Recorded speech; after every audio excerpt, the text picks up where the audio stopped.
Kalau kita baca surat Paulus kepada jemaat di Korintus, maka ada banyak hal yang bisa kita pelajari. Ya, di 1 Korintus Paulus menuliskan tentang karunia-karunia roh. Dia juga menegur jemaat di Korintus. Lalu ada hal-hal yang menarik ya. Eh, Salah satunya adalah 1 Korintus 16 ayat 17 ya. Aku bergembira atas kedatangan Stefanus, Fortunatus dan Akaikus, karena mereka melengkapi apa yang masih kurang padamu. Jadi ada 3 orang ini yang spesial nampaknya bagi Paulus ketika mereka ini datang kepada jemaat di Korintus. Ya, jadi Stefanus, Fortunatus dan Akaikus. Nah, kenapa 3 orang ini nampaknya ada sesuatu yang beda? Dikatakan di sini mereka ini, yaitu Stefanus, Fortunatus dan Akaikus, mereka melengkapi apa yang masih kurang padamu. Apa itu yang masih kurang? Kita baca di ayat-ayat sebelumnya, di jemaat ini kan banyak karunia-karunia roh ya, berkembang luar biasa, dan pengajaran mengenai karunia rohani ya, spiritual gifts ya, itu banyak sekali dibahas oleh Paulus di surat ini. Ada hal yang menarik juga ketika Paulus menegur ada jemaat yang hidupnya kacau, dan ada hal-hal yang menarik ya. Tapi kita lihat dulu nih ya, kenapa Stefanus, Fortunatus dan Akaikus ini ada sesuatu yang spesial. Dikatakan di ayat berikutnya bahwa mereka ya mereka tersebut telah menyegarkan rohku dan rohmu. Ya, mereka refresh my spirit and your spirits. Ya. Kamu harus menghargai orang seperti itu. Nah, ini menarik sekali ya. Kenapa Paulus bisa bilang 3 orang ini ya, yaitu orang-orang yang spesial ya bagi Paulus. Stefanus, Fortunatus dan Akaikus. Rupanya ya Paulus itu sadar ketika berjumpa dengan 3 orang ini, ada kesegaran dalam roh Paulus itu. Dia bisa merasakan ya. Tentu kalau Paulus dia bisa mengajarkan karunia-karunia roh, seperti ditulis di 1 Korintus pasal 12, pasal 14 ya. Itu artinya dia ada karunia membedakan roh, dia juga berbahasa roh, kemudian dia menafsirkan ya bahasa roh, kemudian dia juga bernubuat, lalu ada karunia kesembuhan, karunia mengadakan mujizat, ya, karunia iman, ya, lalu yang lain tuh ya karunia itu ada istilahnya membedakan roh, kemudian marifat, ya. Ini hal-hal yang tidak dapat ditangkap oleh akal manusia. Ya. Nah, kalau kita pelajari, manusia itu kan roh, jiwa, dan tubuh. Ya, Paulus tulis itu di suratnya kepada jemaat di Tesalonika. Ya. Nah, roh kita itu sudah lahir baru, yang sudah terima Tuhan Yesus tentunya ya. Roh yang sudah lahir baru ini penurut, roh ini layak ya, sudah mengalami justification, dibenarkan ya, dan roh ini suka menyembah, dan roh kita sudah lahir baru ini yang menyebabkan kita itu bisa menyembah Allah Bapa ya. Yesus berkata di Yohanes 4, Allah itu roh, dan barang siapa yang mau menyembahnya harus menyembahnya dalam roh dan kebenaran. Ya, dalam kebenaran sesuai dengan firman Tuhan, tapi dikatakan dalam roh. Jadi roh kita itu yang bisa menyembah Tuhan. Ya, jiwa kita itu akan tunduk ya, ada ekspresinya lewat emosi kita, lewat pikiran kita, kehendak kita. Tapi roh kita ini ya yang menyembah. Nah, Paulus bilang di Roma 1 ayat 9, dia katakan bahwa karena Allah yang kulayani dengan segenap hatiku dalam pemberitaan Injil anaknya adalah saksiku bahwa dalam doaku aku selalu mengingat kamu. Ya, dia bilang di sini bahwa Allah yang dia layani itu dilayani dengan segenap hati ya dalam pemberitaan Injil anaknya. Jadi dengan kata lain Paulus ini mengatakan bahwa aku bergerak dengan tuntunan rohku yang sudah lahir baru ketika aku melayani dalam memberitakan Injil. Ya. Kita akan lebih jelas lihat ini dalam terjemahan bahasa Inggris. Ya. Bisa dibandingkan beberapa versi terjemahan bahasa Inggris. Tapi salah satunya ini. For God whom I serve in my spirit in the preaching of the gospel of his Son is my witness as to how unceasingly I make mention of you. Jadi Paulus bilang di sini, Allah yang aku layani di dalam rohku atau menggunakan rohku. Waktu aku berkhotbah, aku menyampaikan Injil, menyampaikan firman Tuhan. Aku menggunakan rohku.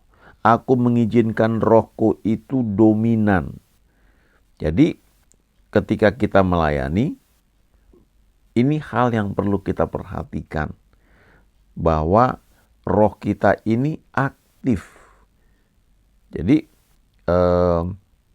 Paulus itu ketika dia menyampaikan banyak nasihat di surat Korintus, di banyak surat-surat yang lain, dia bisa spesifik.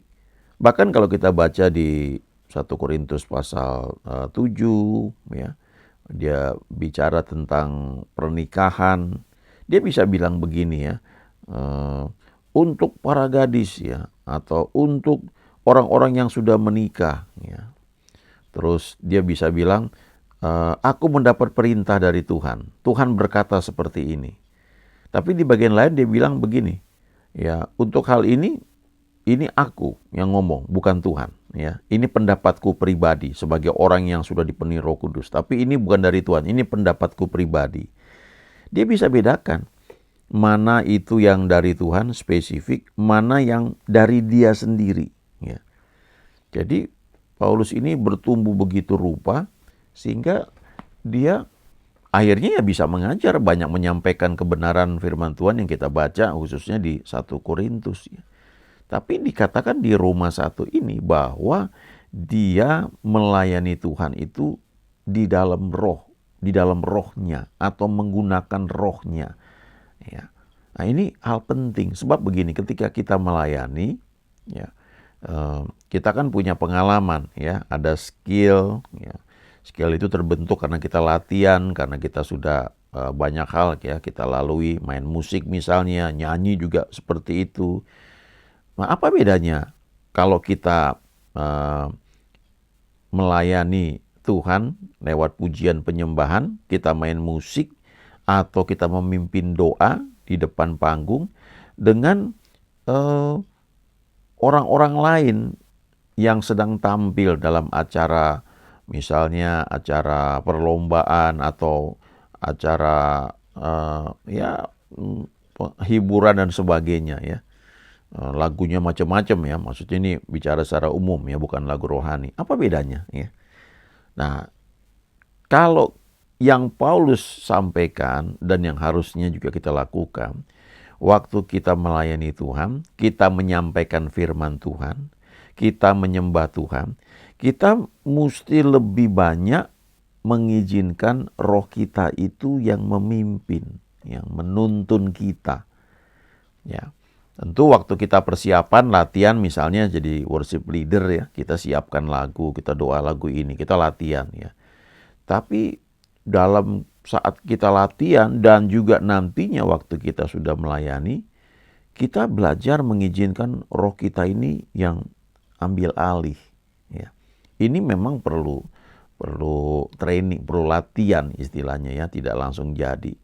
Tapi kalau kita rajin ya mengaktifkan roh kita dengan berbahasa roh secara pribadi ya. Tidak bareng-bareng di ketika kebaktian, ayo kita menyembah Tuhan, lalu ayo kita berbahasa roh misalnya. Itu kan paling cuma setengah menit, 1 menit. Tapi secara pribadi, Paulus bilang di 1 Korintus pasal 14, ya, aku mengucap syukur, ya, aku berbahasa roh lebih daripada kalian semua. Tapi dalam pertemuan-pertemuan ibadah, aku lebih suka mengucapkan beberapa kata dengan pengertian untuk mengajar kalian semua. Sebab kalau aku berbahasa roh, kan gak ada yang ngerti. Ya, dikatakan di 1 Korintus 14 ayat 2, siapa berkata-kata dengan bahasa roh itu berkata-kata kepada Allah, ya, bukan kepada manusia. Tidak ada seorang pun yang mengerti. Tapi Paulus bilang, aku pakai itu secara pribadi. Dan itu yang membuat roh dia itu menjadi semakin dominan. Dan dia melayani Tuhan dengan rohnya. Tentu kita semua yang sudah lahir baru, yang sadar atau tidak sadar, yang membuat kita itu mau melayani Tuhan, menyembah Tuhan, itu adalah roh kita. Roh itu penurut. Tetapi roh ini, kan manusia itu adalah makhluk roh, memiliki jiwa. Jiwa ini kepribadiannya itu di situ, ya. Ada pikiran, ada kehendak, ada emosi. Ada orang yang awalnya misalnya gampang marah, gampang tersinggung. Tapi setelah terima Tuhan Yesus, rohnya menjadi ciptaan baru. Lalu ketika bersekutu dengan Tuhan, lewat doa, lewat persekutuan, lewat teaching, pengertian-pengertian yang didapat waktu misalnya dengar firman Tuhan, merenungkan firman, lalu mulai aktif berdoa, mengizinkan Roh Kudus mengajari bagaimana berdoa, lalu kemudian juga menggunakan bahasa roh, rohnya itu jadi aktif ya. Itu seperti ini ya, kalau seorang anak ya, waktu dia baru lahir, seorang bayi ya lahir, dia hanya bisa nangis. Nah, ketika dia bertambah besar ya, mulai bertumbuh, bisa berjalan. Dia mendengar telinganya menangkap perkataan-perkataan yang dia dengar dengan orang tuanya, ya dari orang tuanya, dari lingkungannya. Lalu dia mulai belajar mengartikulasikan, dia mulai belajar berkata-kata. Tadinya dia mungkin ngomong cuma mama, papa, mama, cuma itu aja mungkin ya. Tapi lewat berkali-kali interaksi, ngomong, orang tuanya ngajarin, lama-lama dia mulai ngerti bagaimana untuk menyampaikan keinginannya lewat kalimat-kalimat yang tepat ya. Jadi ada pertumbuhan, perbendaharaan, ada kosakata yang bertambah. Juga kalau kita belajar bahasa Inggris misalnya, ya saya masih ingat dulu saya suka sekali belajar bahasa Inggris karena guru saya di SMP itu bagus ngajarnya dan saya cukup ngerti sekali lah ya mengenai tenses, yang mana past tense, perfect tense, future tense ya, future perfect tense, kapan dipakai dan sebagainya. Tetapi karena saya sehari-hari berkata-kata dengan bahasa Indonesia dengan teman-teman saya di sekitar saya, di rumah, dimanapun, jadi kosakata saya dalam bahasa Inggris itu stuck ya, tidak bertambah. Lalu cara mengucapkannya, pronunciation-nya juga terbatas. Beda dengan misalnya adik saya ya, dia bahasa Inggrisnya awalnya tidak sebaik saya gitu, tapi kemudian dia ke luar negeri, dia melangkah lebih berani, dia ke Australia, lalu dia ke Amerika ya. Kemudian akhirnya dia bukan hanya tahu bahasa Inggris jauh lebih baik dibanding saya.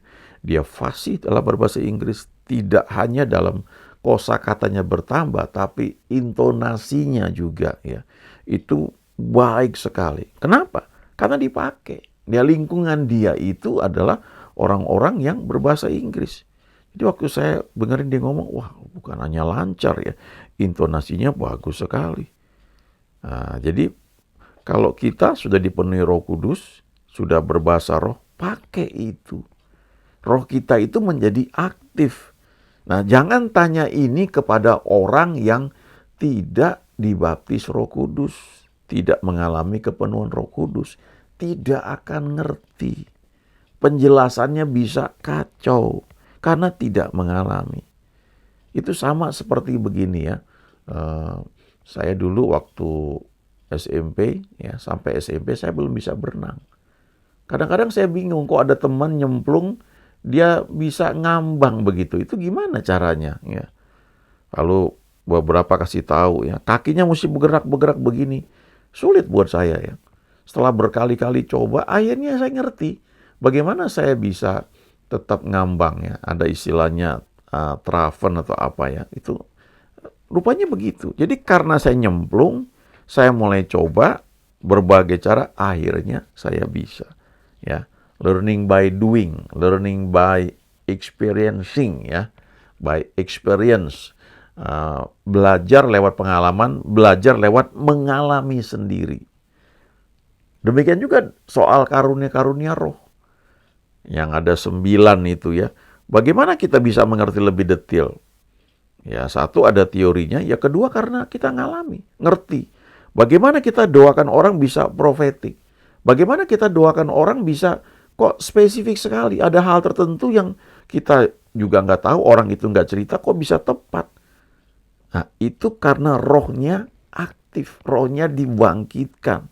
Ada PR-nya setiap hari itu berbahasa roh secara pribadi. Itu menyebabkan kita memiliki pengetahuan, knowing the truth, ya, mengetahui kebenaran. Kalau kita misalnya belajar ya, ada banyak hal, ya misalnya termasuk kalau kita sekolah ya, sekolah di sekolah teologi ya misalnya, maka kita kan belajar banyak sekali dan itu bagus ya, baik sekali. Kita belajar agama-agama lain, cara pandang mereka seperti apa. Jadi kalau kita ketemu orang yang kepercayaannya beda, kita tahu bagaimana cara pandang mereka, ya bedanya di mana dengan kita. Lalu bagaimana kalau kita berdiskusi. Kemudian kalau kita melayani orang, bagaimana kita memberikan konseling, ya. Kita gabungkan itu dengan apa yang didapat lewat psikologi, ya, ilmu tentang jiwa manusia. Manusia itu begini, manusia itu ada yang misalnya punya karakter dasar melankoli, ya, ada yang flegmatik, kemudian ada yang sanguin, ya, lalu ada juga yang kolerik, ya. Ya, biasanya 4 karakter ini selalu ada, nah, karakter dasar ini selalu ada dalam setiap orang, ya. Tetapi porsinya berbeda-beda. Ada yang menonjol yang mana gitu. Lalu kita mulai belajar kalau konseling orang caranya begini-begini. Dan itu bagus sekali, sangat membantu sekali. Tetapi ada yang sangat luar biasa yang harus kita kejar. Yaitu ketika kita bertumbuh di dalam karunia-karunia roh. Ya. Jadi waktu kita konseling orang pun, walaupun kita sudah punya dasar-dasar cara ngomong, cara menyampaikan, ya, tapi kita mengizinkan roh kita ini dominan dan menuntun lalu memberitahu kita. Sehingga kadang-kadang kita berjumpa dengan orang, ya bukan kadang-kadang, sering kali kalau kita aktif ya menggunakan karunia-karunia roh yang memang Tuhan taruh dalam hidup kita dan kita mengizinkan Roh Kudus menuntun kita, itu kata demi kata, kalimat demi kalimat itu bisa tepat sekali dan langsung pada sasaran. Itu seperti yang Yesus lakukan terhadap perempuan Samaria. Ya. Itu kata-kata profetik, di situ ada marifat, ada karunia berkata-kata dengan pengetahuan yang bekerja. Ya. Sehingga dalam waktu singkat wanita tersebut akhirnya percaya dan kemudian satu kota ya, di Samaria itu kenal Tuhan Yesus. Ya. Itu pentingnya kita mengaktifkan roh kita. Ya. Kita akan menjadi orang yang semakin kuat ya menghadapi tantangan. Kita bisa bilang, yes, I can do all things through Christ who strengthens me. Kenapa? Karena roh kita itu diaktifkan. Ya.